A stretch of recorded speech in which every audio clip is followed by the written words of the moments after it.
வணக்கம். நான் doctor Sainath, department of facial cosmetic surgery and hair டிரான்ஸ்பிளான்ட்டில் சீனியர் கன்சல்டண்ட்டாக இருக்கேன், நம்ம வேலம்மாள் ஹாஸ்பிட்டலில். இன்றைக்கி நம்ம என்ன பார்க்க போகிறோன்னா, முகத்தில் இல்லை கழுத்தில் இல்லை தலையில் வர ஸ்கார், அதாவது தழும்பு எப்படி வேணால் வரலாம்.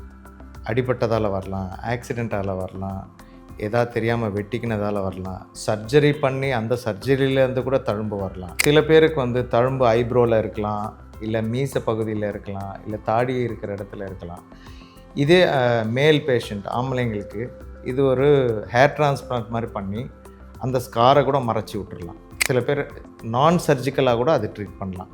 மினிமலாக ஸ்கார் இருக்கும்போது லேசர் மூலமாக அது அந்த ஸ்கார் கூட எடுக்கலாம். இதெல்லாம் ரொம்ப சிம்பிள் ப்ரொசீஜர். ரொம்ப அட்மிஷன் தன்னால் அட்மிட் ஆகணும் அப்படிலாம் கிடையாது. டே கேர் மாதிரி மார்னிங் ஈவினிங் டிஸ்சார்ஜ் ஆகிட்டு போகலாம். அது நேச்சுரலாக அது ஒரு 2 to 3 months அது க்ரோத் ஆகிட்டு அந்த ஸ்கார் கவர் ஆகிடும்.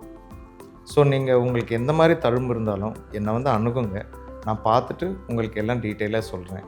எல்லா வசதிகள் நம்ம வேலம்மாள் மருத்துவமனை மதுரையில் இருக்குது.